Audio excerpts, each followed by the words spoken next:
Welcome to lash class. BA English introduction to the world of ലിറ്ററേച്ചറിലെ the popular vampires എന്ന ചാപ്റ്ററാണ് നമ്മൾ നോക്കുന്നത്. അമേരിക്കൻ റിസർച്ചർ നീൽ ക്യാമ്പൽ പുതിയ കാലഘട്ടത്തിലെ വാമ്പയർ സ്റ്റോറീസിൻ്റെ പോപ്പുലാരിറ്റിയെ കുറിച്ച് എഴുതിയിട്ടുള്ള ഒരു ആർട്ടിക്കിളാണ്. നമ്മളിവിടെ ആ ആർട്ടിക്കിളിൻ്റെ ഒരു അനലിറ്റിക്കൽ സമ്മറിയാണ് പ്രൊവൈഡ് ചെയ്യുന്നത്. ഈ ചാപ്റ്ററിലെ short questions, paragraph, essay questions എന്നിവയ്ക്കുള്ള നോട്ട്സ് സെപ്പറേറ്റ് ആയിട്ട് നമ്മൾ ചെയ്യുന്നുണ്ട്. അത് പ്ലേലിസ്റ്റിൽ അവൈലബിൾ ആയിരിക്കും. ഇവിടെ നമുക്ക് ഈ ചാപ്റ്ററിൽ സമ്മറി നോക്കാം. Introduction. The popular vampires by Neil Campbell from Bloomsbury introduction to popular fiction explores the re-emergence of vampire stories in the wake of crisis in the United States. അപ്പോൾ ദ പോപ്പുലർ വാമ്പയേഴ്സ് എന്ന ഈ article Bloomsbury introduction to popular fiction എന്ന ബുക്കിൽ നിന്ന് എടുത്തിട്ടുള്ളതാണ്. ആ ബുക്കിനകത്ത് ഓരോ കാലഘട്ടത്തിലെയും popular ഫിക്ഷനെ കുറിച്ചിട്ടുള്ള പഠനമാണ് നടക്കുന്നത്. ദ പോപ്പുലർ വാമ്പയേഴ്സ് എന്ന ഈ ആർട്ടിക്കിളിനകത്ത് നമ്മൾ കാണുന്നത് reemergence of vampire stories in the wake of crisis in the United States. അമേരിക്കയിലെ പുതിയ കാലഘട്ടത്തിലെ പ്രതിസന്ധികൾ, അവിടെ വാമ്പയർ സ്റ്റോറീസ് വീണ്ടും പോപ്പുലർ ആവുന്നതിനുള്ള കാരണമാകുന്നതിനെ കുറിച്ചിട്ടാണ് പഠിക്കുന്നത്. He uses Stephanie Meyer's Twilight Saga as a case study to examine how the fears and anxieties of post-9/11 America influenced this resurgence. അപ്പോൾ ഈ ഒരു പഠനത്തിൽ അദ്ദേഹം കേസ് സ്റ്റഡി ആയിട്ട് എടുക്കുന്നത് സ്റ്റെഫാനി മേയറുടെ ട്വൈലൈറ്റ് സാഗ എന്നൊരു സീരീസാണ്. 4 നോവലുകളുള്ള ഒരു വാമ്പയർ സീരീസാണ് ട്വൈലൈറ്റ് സാഗ. അത് ഒരു കേസ് സ്റ്റഡി ആയി എടുത്തുകൊണ്ട് 9/11 ശേഷമുള്ള 9/11 എന്ന് പറയുന്നത് അമേരിക്കയിലെ വേൾഡ് ട്രേഡ് സെന്റർ ആക്രമിക്കപ്പെട്ട ഒരു സംഭവമാണ്. 2001 സെപ്റ്റംബർ 11 ആ സംഭവം നടക്കുന്നത്. അതുവരെ അമേരിക്കക്കാരുടെ ഒരു ധാരണയും വിശ്വാസവും അമേരിക്കയെ ആർക്കും ആക്രമിക്കാൻ കഴിയില്ല, വളരെ സേഫ് ആയിട്ടുള്ള സ്ഥലമാണ് അമേരിക്ക എന്നതായിരുന്നു. എന്നാൽ ആ ഒരു സംഭവത്തിന് ശേഷം അവരിൽ വ്യാപകമായിട്ടുള്ള ഒരു സോഷ്യൽ ആങ്സൈറ്റിയും ഫിയറും എല്ലാം ഉണ്ടാകുന്ന സാഹചര്യം ഉണ്ടായിട്ടുണ്ട്. അപ്പോൾ ആ ഒരു സോഷ്യൽ സാഹചര്യം എങ്ങനെയാണ് ഈ വാമ്പയർ സ്റ്റോറീസിൻ്റെ റീ എമർജൻസിന് കാരണമായത് എന്നുള്ളതാണ് ഈ ഒരു ആർട്ടിക്കിളിനകത്ത് വിലയിരുത്തുന്നത്.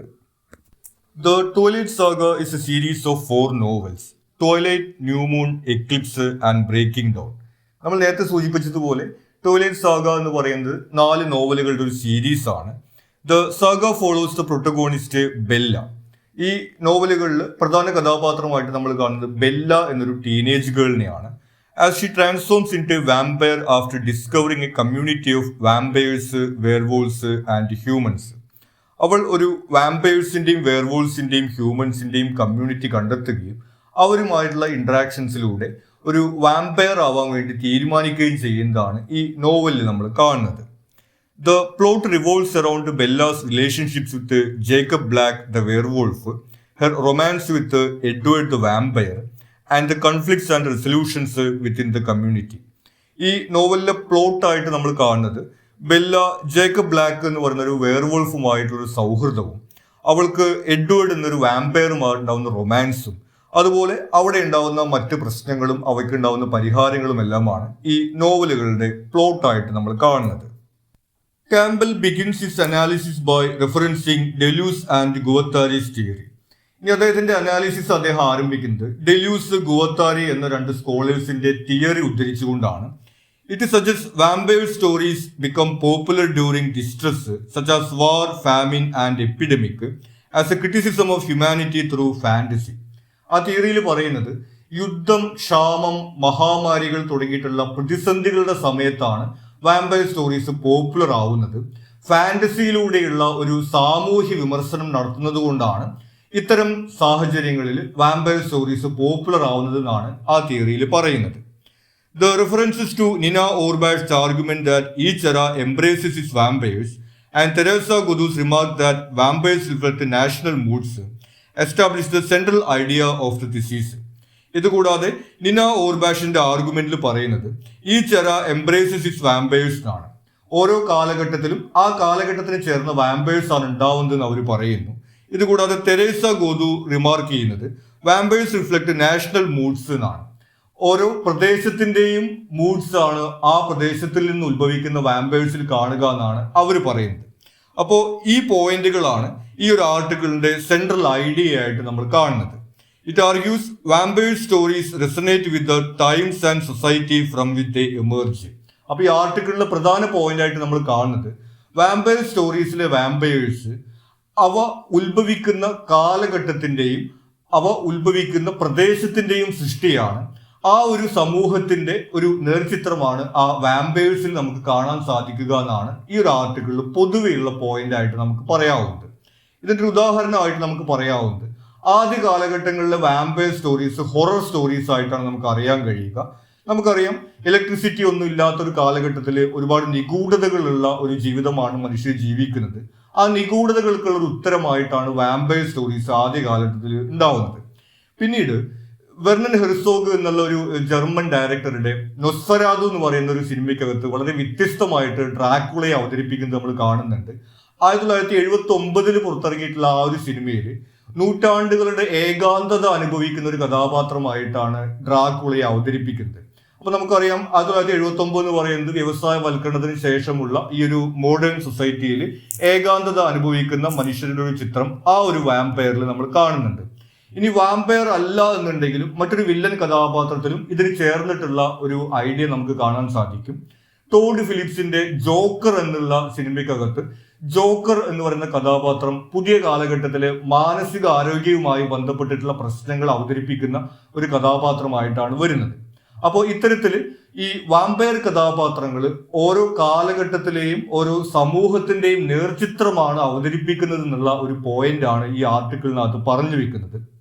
ഇവിടെ ടോയ്ലറ്റ് സാഗയിൽ അവതരിപ്പിക്കുന്ന വാമ്പയേഴ്സും ഇതുപോലെ ഈ പുതിയ കാലഘട്ടത്തിൽ പ്രത്യേകിച്ചും 9/11 ശേഷമുള്ള അമേരിക്കയിലെ ഒരു സോഷ്യൽ ആങ്സൈറ്റിയാണ് പ്രകടിപ്പിക്കുന്നതാണ് പൊതുവിൽ ഈ ഒരു ആർട്ടിക്കിളിനകത്ത് പറയുന്നത്. American return. Campbell connects the emergence and popularity of the Twilight Saga to the social anxiety of post 9/11 America. നമ്മൾ ഇൻട്രൊഡക്ഷനിൽ സൂചിപ്പിച്ചിട്ടുണ്ടായിരുന്നത് പോലെ പോസ്റ്റ് 9/11 അമേരിക്കയിലെ സോഷ്യൽ ആങ്സൈറ്റിയാണ് ടോയ്ലറ്റ് സാഗ പോലുള്ളൊരു വാമ്പയർ സ്റ്റോറി പുതിയ കാലഘട്ടത്തിൽ എമർജ് ചെയ്യുന്നതിനും അത് പോപ്പുലർ ആവുന്നതിനുള്ള കാരണമായിട്ട് അദ്ദേഹം കണക്കാക്കുന്നത്. He compares it to the rise of Gothic literature in the Renaissance period. നവോത്ഥാന കാലഘട്ടത്തിൽ ഉണ്ടായിട്ടുള്ള ഗോത്തിക് ലിറ്ററേച്ചറിന്റെ എമർജൻസിനെയാണ് അദ്ദേഹം ഇതിനോട് കമ്പയർ ചെയ്യുന്നത്. Which address the values society lost in the face of enlightened reason. നവോത്ഥാന കാലഘട്ടം നമുക്കറിയാം യുക്തിയുടെ ഒരു കാലഘട്ടമാണ്. അപ്പോൾ സമൂഹം പിന്തുടരുന്ന പല കാര്യങ്ങളും ആചാരങ്ങളും മറ്റുമൊക്കെ യുക്തിരഹിതമാണ് എന്നുള്ള രീതിയിൽ ആളുകൾ തള്ളിക്കളയുന്ന ഒരു സാഹചര്യമാണ് ആ ഒരു കാലഘട്ടത്തിൽ ഉണ്ടാവുന്നത്. അപ്പോൾ അത്തരമൊരു സാഹചര്യത്തിൽ സമൂഹത്തിന് നഷ്ടപ്പെടുന്ന വാല്യൂസിനെ കുറിച്ചിട്ടാണ് ആ ഒരു കാലഘട്ടത്തിലുള്ള ഗോത്തിക് ലിറ്ററേച്ചർ അഡ്രസ് ചെയ്യുന്നുണ്ടായിരുന്നത്. Similarly The Twilight Saga seeks to reintroduce traditional American values such as democracy, freedom, family and entrepreneurship, which are corrupted by rapid political and social changes. അപ്പോൾ ഇവിടെ നമ്മൾ കാണുന്നത് ടോയ്ലറ്റ് സാഗയിൽ ഈ പുതിയ കാലഘട്ടത്തിലെ സാമൂഹിക രാഷ്ട്രീയ മാറ്റങ്ങൾ കാരണം കൊണ്ട് അമേരിക്കൻ വാല്യൂവിൽ ഉണ്ടായിട്ടുള്ള നഷ്ടങ്ങളും ആ ഒരു അമേരിക്കൻ വാല്യൂസ് തിരിച്ചു പിടിക്കാനുള്ള ഒരു ശ്രമവുമാണ് ഈ ടോയ്ലറ്റ് സാഗയിൽ ഉള്ളത് എന്ന് അദ്ദേഹം പറയുന്നു. The immortal Kullans in the saga are vampires who feed on animals and maintain good relationships with humans. ഇനി ഈ ടോയ്ലറ്റ് സാഗയിൽ അവതരിപ്പിച്ചിരിക്കുന്ന വാമ്പയേഴ്സ് കുള്ളൻ ഫാമിലി എന്നാണ് അവരെ വിളിക്കുന്നത്. ആ വാമ്പയേഴ്സ് ഒക്കെ ആ ഫാമിലിയിലുള്ള ആളുകൾ എന്ന് പറയുന്നു. അവര് ഹ്യൂമൻസുമായിട്ട് നല്ല റിലേഷൻ ഉള്ള ആളുകളായിട്ടാണ് അവതരിപ്പിച്ചിരിക്കുന്നത്. സാധാരണ വാമ്പയേഴ്സിനെ പോലെ മനുഷ്യ രക്തം കുടിക്കുന്ന ആളുകളായിട്ടല്ല, അവർ ആനിമൽസിലാണ് ഫീഡ് ചെയ്യുന്നത്. മനുഷ്യരുമായിട്ട് അവർക്ക് നല്ല റിലേഷൻഷിപ്പാണുള്ളത്. They uphold morality and sustain social harmony with the werewolves through peaceful pacts. ഇനി അവർ മൊറാലിറ്റി അല്ലെങ്കിൽ ധാർമ്മികത ഉയർത്തിപ്പിടിക്കുന്ന ആളുകളും സോഷ്യൽ ഹാർമണി സ്ഥാപിക്കുന്ന ആളുകളുമായിട്ടാണ് അവതരിപ്പിച്ചിട്ടുള്ളത്. നമ്മൾ നേരത്തെ പറഞ്ഞു, ഇതിൽ വാമ്പയേഴ്സ് കൂടാതെ വെയർവോൾസ് എന്നുള്ള ക്രിയേച്ചേഴ്സിനെ കുറിച്ച് പറയുന്നുണ്ട്. അപ്പോൾ അവർ തമ്മിൽ ഒരു സോഷ്യൽ ഹാർമണിയാണ് ഇവർ മെയിൻറ്റെയിൻ ചെയ്യുന്നത്. അതുകൂടാതെ തന്നെ ഇവർ എത്തിക്സ്, മൊറാലിറ്റി, ധാർമ്മിക മൂല്യങ്ങളുള്ള ആളുകളായിട്ടാണ് അവതരിപ്പിച്ചിരിക്കുന്നത്. അത്തരം കാര്യങ്ങളെ കുറിച്ചിട്ടൊക്കെ ഇവർ സംസാരിക്കുന്നതായിട്ടൊക്കെ ഈ നോവൽസിൽ നമ്മൾ കാണുന്നുണ്ട്. These vampires remind humanity of traditional family and social values in the saga.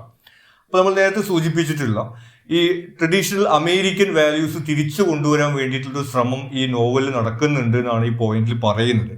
അപ്പോൾ അത്തരം ട്രഡീഷണൽ ഫാമിലി സോഷ്യൽ വാല്യൂസിനെ കുറിച്ചിട്ട് ഈ വാമ്പയേഴ്സ് ആണ് ഹ്യൂമാനിറ്റിയോട് പറയുന്നതായിട്ട് നമ്മൾ ഈ നോവൽസിൽ കാണുന്നത്. Meyer's portrayal of the Cullens reflects her faith in Mormon principles rooted in traditional American values. ഇനി ഈ ഒരു ട്രഡീഷണൽ വാല്യൂസ് എംഫസൈസ് ചെയ്യുന്നത് ഓതറിന്റെ പേഴ്സണൽ ബിലീഫിന്റെ ഇൻഫ്ലുവൻസ് കൂടി കൊണ്ടാണെന്നാണ് ഇദ്ദേഹം പറയുന്നത്. ഇതിന്റെ ഓതർ മേയർ മോർമോൺ പ്രിൻസിപ്പിൾസിൽ വിശ്വസിക്കുന്ന ആളാണ്. മോർമോൺ പ്രിൻസിപ്പിൾസ് എന്ന് പറയുന്നത് നമ്മൾ നേരത്തെ സൂചിപ്പിച്ചിട്ടുള്ള ഈ ഫ്രീഡം, ഡെമോക്രസി, ഫാമിലി, എന്റർപ്രന്യൂർഷിപ്പ് തുടങ്ങിയിട്ടുള്ള ട്രഡീഷണൽ അമേരിക്കൻ വാല്യൂസ് ആണ്. അപ്പോൾ അവരുടെ അത്തരം ഈ ട്രഡീഷണൽ പരമ്പരാഗതമായിട്ടുള്ള വിശ്വാസങ്ങൾ ഈ ഒരു നോവലിനകത്ത് അവതരിപ്പിക്കപ്പെടുന്നത് നമ്മൾ കാണുന്നുണ്ട്. Shaping the narrative to emphasise a return to these foundational beliefs. അപ്പം അത്തരത്തിൽ നമ്മൾ നേരത്തെ സൂചിപ്പിച്ച ഈ റിനൈസൻസ് പീരീഡിൽ ഗോത്തിക് ലിറ്ററേച്ചർ ഈ സോഷ്യൽ വാല്യൂസ് ആണ് അഡ്രസ്സ് ചെയ്തിരുന്നെങ്കിൽ, അതുപോലെ തന്നെ ഇവിടെ ഈ പുതിയ പൊളിറ്റിക്കൽ സോഷ്യൽ സാഹചര്യത്തിൽ അമേരിക്കൻ വാല്യൂസ് ഇല്ലാതായിക്കൊണ്ടിരിക്കുമ്പോൾ ആ പഴയ അമേരിക്കൻ വാല്യൂസ് തിരിച്ചു പിടിക്കാനുള്ള ഒരു ശ്രമമാണ് ഈ ട്വൈലൈറ്റ് സാഗയ്ക്കകത്തുള്ളത് എന്നുള്ളത് ഇവിടെ പോയിന്റ് ഔട്ട് ചെയ്യുന്നു. American place. അടുത്തതായിട്ട് ഈ നോവലിലെ സെറ്റിംഗ്സ് ആണ് അനലൈസ് ചെയ്യുന്നത്. Campbell examines how the setting of the Twilight Saga, particularly Forks, Washington, symbolize the American landscape as a frontier for the struggle between good and evil. ഇനി ഈ നോവലിലെ settings ആയിട്ട് വരുന്നത് വാഷിങ്ടണിലെ ഫോക്സ് എന്നുള്ള സ്ഥലമാണ്. നമുക്കറിയാം അമേരിക്കയിലെ വളരെ പോപ്പുലർ ആയിട്ടുള്ള ടൗൺ ആണ് വാഷിങ്ടൺ എന്ന് പറയുന്നത്. സാധാരണഗതിക്ക് നമ്മൾ വാമ്പയർ സ്റ്റോറീസിൽ ഒരു കാടോ അല്ലെങ്കിൽ ഉൾപ്രദേശമൊക്കെയാണ് നമ്മൾ അതിലെ സെറ്റിംഗ്സ് ആയിട്ട് കാണാറുള്ളത്. എന്നാൽ ഇവിടെ വളരെ പോപ്പുലർ ആയിട്ടുള്ള മെയിൻ സ്ട്രീം ആയിട്ടുള്ള ഒരു ടൗൺ ആയിട്ടുള്ള വാഷിങ്ടൺ ആണ് ഈ നോവലിലെ സെറ്റിംഗ്സ് ആയിട്ട് അവതരിപ്പിച്ചിരിക്കുന്നത്. അപ്പോൾ അവിടെ തന്നെ കണ്ടംപററി അമേരിക്കൻ സൊസൈറ്റി ആയിട്ട് റിലേറ്റ് ചെയ്യാനുള്ളൊരു ശ്രമം ഈ നോവലിൽ വരുന്നതായിട്ട് നമ്മൾ കാണുന്നു. ഇനി ഇവിടെയാണ് ഈ ഗുഡ് ആൻഡ് എവിൾ, ഈ നോവലിനകത്ത് വരുന്ന പ്രധാനമായിട്ടുള്ള തീമാണ് ഗുഡ് ആൻഡ് എവിൾ തമ്മിലുള്ള ഒരു സ്ട്രഗിൾ എന്ന് പറയുന്നത്. അത് ഈ ഒരു കണ്ടംപററി സൊസൈറ്റിക്ക് ചേർന്ന് നിൽക്കുന്ന ഒരു സെറ്റിംഗ്സിലാണ് അവതരിപ്പിച്ചിട്ടുള്ളത്. Unlike the typical dark, eerie Gothic spaces, the Cullen's home is quaint cottage in the woods, representing the idealized American dream. ഇനി ഈ വാമ്പയേഴ്സിന്റെ വീട് അവതരിപ്പിച്ചിട്ടുള്ളതും വ്യത്യസ്തമായിട്ടുള്ള രീതിയിലാണ്. നമുക്കറിയാം സാധാരണഗതിക്ക് ഒരു ഇരുട്ട് നിറഞ്ഞിട്ടുള്ള ചിലന്തി വലയൊക്കെ പിടിച്ചിട്ടുള്ള ഒരു സ്ഥലമായിട്ടാണ് നമ്മൾ വാമ്പയേഴ്സിന്റെ ഹോമിനെ കാണാറുള്ളത്. എന്നാൽ ഇവിടെ നമുക്ക് ആധുനിക കാലത്തുള്ള എല്ലാ സൗകര്യങ്ങളോടും കൂടിയിട്ടുള്ള ഒരു കോട്ടേജ് പോലെയാണ് ഈ വാമ്പയേഴ്സിന്റെ ഹോമിനെ അവതരിപ്പിച്ചിട്ടുള്ളത്. അപ്പോൾ നമ്മൾ നേരത്തെ സൂചിപ്പിച്ചതുപോലെ ഈ ഒരു അമേരിക്കൻ സൊസൈറ്റിയുമായിട്ട് കണക്ട് ചെയ്യാനുള്ള ശ്രമങ്ങളെല്ലാം ഇതിന്റെ സെറ്റിംഗ്സിൽ നമ്മൾ കാണുന്നുണ്ട്. The lifestyle and cultural references further embed them in this framework. ഇതുകൂടാതെ അവരുടെ ലൈഫ് സ്റ്റൈൽ, ഇതിനകത്ത് വാമ്പയേഴ്സ് ട്രേഡേഴ്സ് ആയിട്ടാണ് കാണിച്ചിരിക്കുന്നത്. അതായത് സ്റ്റോക്ക് മാർക്കറ്റിനകത്തൊക്കെ ട്രേഡ് ചെയ്യുന്ന ആളുകളായിട്ട് ഈ ഒരു അമേരിക്കൻ എന്റർപ്രന്യൂർഷിപ്പ് വാല്യൂമായിട്ട് ചേർന്ന് നിൽക്കുന്ന തരത്തിലുള്ള ലൈഫ് സ്റ്റൈലാണ് ഇവരെ അവതരിപ്പിച്ചിട്ടുള്ളത്. ഇതുകൂടാതെ അമേരിക്കയിലെ പോപ്പുലർ സ്പോർട്സ് ആയിട്ടുള്ള ബേസ്ബോളിനെ കുറിച്ചിട്ടും അതുപോലെ തന്നെ സൂപ്പർമാൻ, സ്പൈഡർമാൻ തുടങ്ങിയിട്ടുള്ള സിനിമകളെ കുറിച്ചിട്ടൊക്കെ സംസാരിക്കുന്ന, അങ്ങനെ ഒരു അമേരിക്കൻ കണ്ടംപററി സൊസൈറ്റിയുമായിട്ട് റിലേറ്റ് ചെയ്യുന്ന തരത്തിൽ, കണക്ട് ചെയ്യുന്ന തരത്തിലുള്ള ഒരു ലാൻഡ്സ്കേപ്പാണ് ഈ നോവൽസിനകത്ത് അവതരിപ്പിച്ചിട്ടുള്ളത്. At the same time, the interactions between vampires and werewolves reflect the dynamic between settlers and native populations in American history. ഇതുകൂടാതെ ഈ വാമ്പയേഴ്സിന് പുറമെ വെയർവോൾവ്സ് എന്നുള്ള ക്രിയേച്ചേഴ്സിനെ കുറിച്ച് കൂടി ഈ നോവൽസിനകത്ത് പറയുന്നുണ്ടെന്ന് നമ്മൾ സൂചിപ്പിച്ചിരുന്നു. അപ്പോൾ അമേരിക്കൻ ഹിസ്റ്ററിയുടെ തന്നെ ഒരു സിമ്പിളായിട്ടാണ് നമ്മളത് കാണുന്നത്. അമേരിക്കയിൽ യൂറോപ്യൻസ് ആയിട്ടുള്ള സെറ്റിലേഴ്സും അതുപോലെ തന്നെ നേറ്റീവ് അമേരിക്കൻസ് ആയിട്ടുള്ള ആളുകളും ഉള്ളതായിട്ട് നമുക്ക് അറിയാവുന്നതാണ്. അത്തരത്തിൽ ആ രണ്ട് വിഭാഗങ്ങളുടെ സിമ്പിളായിട്ടാണ് ഇവിടെ വാമ്പയേഴ്സിനെയും വെയർവോൾവ്സിനെയും അവതരിപ്പിച്ചിരിക്കുന്നത് എന്നുള്ളത് അദ്ദേഹം നിരീക്ഷിക്കുന്നു.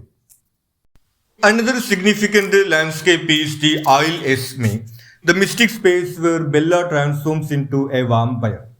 ഇനി ഈ കണ്ടംപററി ആയിട്ടുള്ള അമേരിക്കൻ ടൗണുകളുടെ ഒരു ചിത്രമാണ് പൊതുവിൽ ഇതിൽ വരുന്നത് നമ്മൾ പറഞ്ഞിരുന്നു. അതിന് വ്യത്യസ്തമായിട്ട് ഒരു മിസ്റ്റിക് ആയിട്ട് വരുന്ന ഒരു ലാൻഡ്സ്കേപ്പ് ഐൽ എസ്മെ എന്നുള്ള ഒരു പ്ലേസ് ആണ്.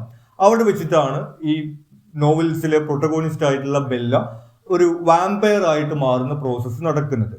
It is associated with the American myth of the fountain of youth. ഇനി ഈ ഒരു പ്ലേസും അമേരിക്കയിൽ തന്നെയുള്ള പോപ്പുലർ ആയിട്ടുള്ള ഫൗണ്ടെയിൻ ഓഫ് യൂത്ത്, അതായത് നമ്മൾ നിത്യ യൗവനത്തിന്റെ താഴ്വര എന്നൊക്കെ പറയുന്ന പോലെയുള്ള അത്തരം ഒരു പോപ്പുലർ മിത്തുമായിട്ട് കണക്റ്റഡ് ആണെന്ന് ഇദ്ദേഹം നിരീക്ഷിക്കുന്നു.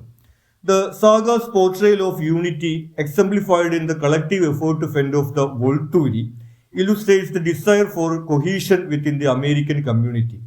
ഇനി ഈ നോവൽസിൽ നമ്മൾ കാണുന്നത് യൂണിറ്റിയാണ്. വാമ്പയേഴ്സും വെയർവോൾവ്സും ഹ്യൂമൻസും തമ്മിലുള്ള ഒരു യൂണിറ്റി ആണ് ഈ നോവൽസിൽ കാണുന്നത്. ഇതിൽ വില്ലനായിട്ട് വരുന്ന വോൾത്തൂരി എന്ന ക്രിയേച്ചറിനെതിരെ ഇവരെല്ലാവരും ഒരുമിച്ച് നിന്നുകൊണ്ട് ഫൈറ്റ് ചെയ്യുന്നതാണ് നോവലിൽ കാണുന്നത്.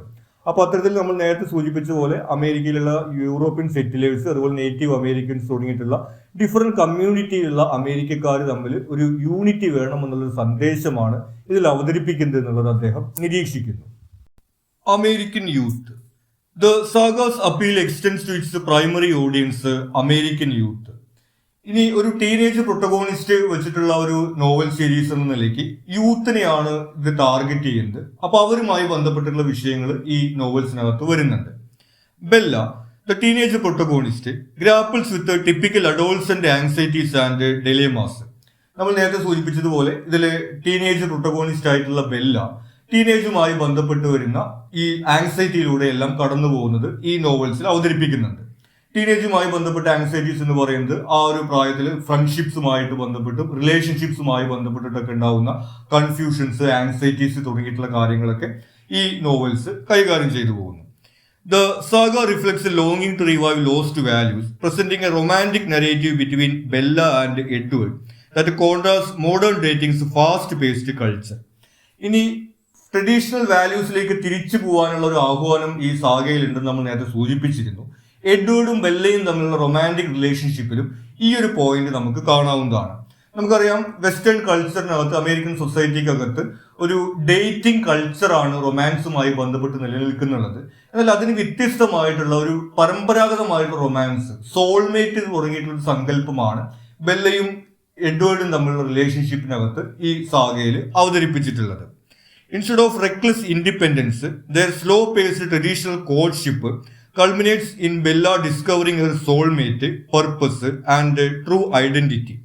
അപ്പോൾ നമ്മൾ നേരത്തെ സൂചിപ്പിച്ചതുപോലെ ഈ അമേരിക്കയിലെ ഒരു കൾച്ചർ അനുസരിച്ചിട്ട് നമുക്കറിയാം, ഒരു ടീനേജ് ആയി കഴിഞ്ഞാൽ, കുറച്ച് പ്രായമായി കഴിഞ്ഞാൽ അവർ ഇൻഡിപെൻഡന്റ് ആണ്. പിന്നെ പാരന്റ്സിൽ നിന്ന് മാറിയിട്ടുള്ള അവരുടെ ഫ്രീ ആയിട്ടുള്ള ലൈഫാണ് അവർ ജീവിക്കുക എന്നുള്ളതൊക്കെ നമ്മൾ ഒരുപക്ഷെ ലിറ്ററേച്ചറിലൂടെ, സിനിമയിലൂടെയൊക്കെ കണ്ടു പരിചിതമായിട്ടുള്ള കാര്യങ്ങളായിരിക്കും. അപ്പോൾ അതിൽ നിന്ന് വ്യത്യസ്തമായിട്ട് ഒരു ഇൻഡിപെൻഡൻസിന് വേണ്ടിയിട്ട് അങ്ങനെ നിലനിൽക്കാതെ ഈ ട്രഡീഷണൽ വാല്യൂസിന് വേണ്ടി നിലനിൽക്കുന്ന, നേരത്തെ സൂചിപ്പിച്ചതുപോലെ സോൾമേറ്റ് എന്നുള്ളൊരു കൺസെപ്റ്റിൽ ഇവർ തമ്മിലുള്ള റൊമാൻസ് വളർന്നു വരുന്നതായിട്ടാണ് ഈ സാഗയിൽ അവതരിപ്പിക്കുന്നത്. അങ്ങനെ ഈ ഒരു റിലേഷൻഷിപ്പിലൂടെ, റൊമാൻറ്റിക് റിലേഷൻഷിപ്പിലൂടെ അവൾ സോൾമേറ്റിനെ കണ്ടെത്തുന്നതും അവളുടെ ട്രൂ ഐഡന്റിറ്റി, അതായത് അവൾ ഒരു വാമ്പയർ ആയിട്ട് മാറുന്ന അവളുടെ ട്രൂ ഐഡന്റിറ്റി കണ്ടെത്തുന്നതുമായിട്ടാണ് ഈ സാഗയ്ക്കകത്ത് അവതരിപ്പിച്ചിട്ടുള്ളത്. Reflecting a return to conservative values influenced by Mormon morality. നമ്മൾ നേരത്തെ സൂചിപ്പിച്ചു, മോർമോൺ മൊറാലിറ്റി അല്ലെങ്കിൽ അമേരിക്കൻ ട്രഡീഷണൽ വാല്യൂസിന്റെ ഇൻഫ്ലുവൻസ് അതിലേക്ക് തിരിച്ചു പോകാനുള്ള ഒരു ആഹ്വാനം ഈ സാഗയ്ക്കകത്ത് വരുന്നുണ്ടെന്നുള്ളത്. ആ ഒരു കാര്യം ഇവരുടെ ഈ ഒരു റൊമാൻസ് റിലേഷൻഷിപ്പിലും നമ്മൾ ഈ സാഗയിൽ കാണുന്നു. The United Nations of Vampires. Campbell concludes by discussing the universal themes of the Twilight Saga. അപ്പോൾ ഈ ട്വൈലൈറ്റ് സാഗയിൽ അവതരിപ്പിച്ചിട്ടുള്ള യൂണിവേഴ്സൽ തീംസ് ഡിസ്കസ് ചെയ്തുകൊണ്ടാണ് അദ്ദേഹത്തിന്റെ ഈ ആർട്ടിക്കിൾ അവസാനിപ്പിക്കുന്നത്. It transports readers from the ordinary world, giving them a new perspective upon the return. ഒരു fantasy novel എന്നുള്ള രീതിയിൽ റീഡേഴ്സിനെ ordinary വേൾഡിൽ നിന്ന് ട്രാൻസ്പോർട്ട് ചെയ്യുകയും എന്നാൽ അവർ തിരിച്ചു വരുന്ന സമയത്ത് ഈ ട്രഡീഷണൽ വാല്യൂസിനെ കുറിച്ചിട്ടുള്ള ഒരു ന്യൂ പെർസ്പെക്റ്റീവ് അവർക്ക് നൽകുകയും ചെയ്യുന്നു എന്നാണ് അദ്ദേഹം വിലയിരുത്തുന്നത്. In one of the final episodes, Barrett, a vampire, consolidates these ideas in his speech against the Volturi.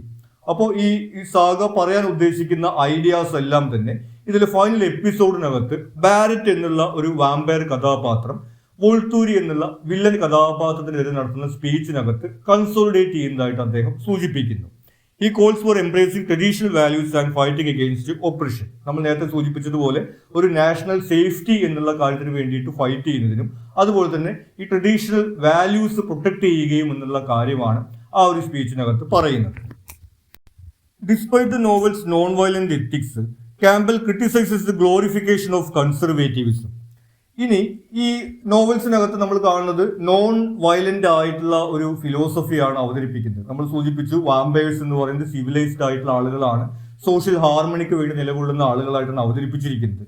അതിനെ അദ്ദേഹം പ്രൈസ് ചെയ്യുന്നുണ്ടെങ്കിലും ഈ കൺസർവേറ്റീവിസം, അതായത് പരമ്പരാഗതമായിട്ടുള്ള മൂല്യങ്ങളെല്ലാം തന്നെ വളരെ മികച്ചതാണ് എന്നുള്ള ഒരു ഗ്ലോറിഫിക്കേഷനെ അദ്ദേഹം വിമർശിക്കുന്നു. He argues that the nostalgic portrayal of traditional values as inherently correct reflects an uncritical adherence to conservatism. അദ്ദേഹം പറയുന്നത് പണ്ട് കാലത്ത് യാതൊരു പ്രശ്നം ഉണ്ടായിരുന്നില്ല, പണ്ട് കാലത്ത് എല്ലാം നല്ലതായിരുന്നു എന്നുള്ള രീതിയിൽ ഈ ട്രഡീഷണൽ വാല്യൂസിനെ അവതരിപ്പിക്കുന്നത് ശരിയായിട്ടുള്ള വീക്ഷണമല്ല. നമുക്കറിയാം, ഇന്നത്തെ കാലത്ത് പ്രശ്നങ്ങളുള്ളത് പോലെ തന്നെ പണ്ട് കാലത്ത് പ്രശ്നങ്ങളുണ്ട്, ഇന്നത്തെ കാലത്ത് നല്ലതുള്ളത് പോലെ തന്നെ പണ്ട് കാലത്ത് നല്ലതുണ്ട്. അത് പൂർണ്ണമായിട്ടും പഴയ കാലത്ത് എല്ലാം ശരിയാണ് എന്നുള്ള രീതിയിൽ ഈ നോവൽസിനകത്ത് അവതരിപ്പിക്കുന്നതിനെ അദ്ദേഹം എതിർക്കുന്നു. He concludes with a metaphor referencing the stars in the phrase without darkness we could never see the stars. ഈ ഒരു മെറ്റഫറോട് കൂടിയിട്ടാണ് അദ്ദേഹത്തിന്റെ ആർട്ടിക്കിൾ അദ്ദേഹം അവസാനിപ്പിക്കുന്നത്. ഈ നോവലിൽ തന്നെ വരുന്ന ഒരു ഫ്രേസ് ആണ് without darkness we would never see the stars. ഇരുട്ടില്ലാതെ നമുക്ക് നക്ഷത്രങ്ങളെ കാണാൻ കഴിയില്ല എന്നുള്ളൊരു ഫ്രേസ് അദ്ദേഹം ഇവിടെ ഉദ്ധരിക്കുന്നു. Which alludes with stars on the American flag. അപ്പൊ അദ്ദേഹം പറയുന്നത് ഈ സ്റ്റാർസ് എന്ന് പറയുന്നത് അമേരിക്കൻ ഫ്ലാഗിനകത്തുള്ള സ്റ്റാർസിനെയാണ് ഉദ്ദേശിക്കുന്നത് എന്ന രീതിയിലാണ്. This metaphor highlights political vision of a reimagined America that saga subtly promotes. അപ്പൊ അത്തരത്തിൽ ഈ ഒരു അമേരിക്കയെ ട്രഡീഷണൽ വാല്യൂസിലേക്ക് തിരികെ കൊണ്ടുപോകാൻ വേണ്ടിയിട്ടുള്ള ഒരു ശ്രമമാണ്. പ്രത്യേകിച്ചും ഈ 9/11 ശേഷമുള്ള അമേരിക്കയിലെ ഭീകരാക്രമണത്തിന് ശേഷമുള്ള സോഷ്യൽ ആങ്സൈറ്റിക്ക് ഒരു പ്രതിവിധിയായിട്ട് പഴയ മൂല്യങ്ങളിലേക്ക് തിരിച്ചു പോകാൻ വേണ്ടിയിട്ടുള്ള ശ്രമമാണ് ഈ ട്വൈലൈറ്റ് സാഗയിൽ അവതരിപ്പിക്കുന്നതെന്നാണ് ഇദ്ദേഹത്തിന്റെ ആർട്ടിക്കിളിനകത്ത് അദ്ദേഹം ആർഗ്യൂ ചെയ്യുന്നത്. ഇത്രയും കാര്യങ്ങളാണ് ഈ ഒരു ആർട്ടിക്കിളിലെ ഇമ്പോർട്ടന്റ് പോയിന്റ്സ് ആയിട്ട് നമ്മൾ കാണുന്നത്. ഇതിലെ ഷോർട്ട് ക്വസ്റ്റ്യൻസ്, പാരഗ്രാഫ്, എസ്ഐ ക്വസ്റ്റ്യൻസിന്റെ വീഡിയോ നമ്മൾ സെപ്പറേറ്റ് ആയിട്ട് ചെയ്യുന്നുണ്ട്. അത് പ്ലേലിസ്റ്റിൽ അവൈലബിൾ ആയിരിക്കും. നിങ്ങൾക്ക് മറ്റെന്തെങ്കിലും സംശയങ്ങളോ സജഷൻസോ ഉണ്ടെങ്കിൽ നിങ്ങൾ കമന്റ് ചെയ്യുക. കൂടാതെ ചാനൽ നിങ്ങളോട് സബ്സ്ക്രൈബ് ചെയ്തിട്ടില്ലെങ്കിൽ സബ്സ്ക്രൈബ് ചെയ്യുക. Thank you.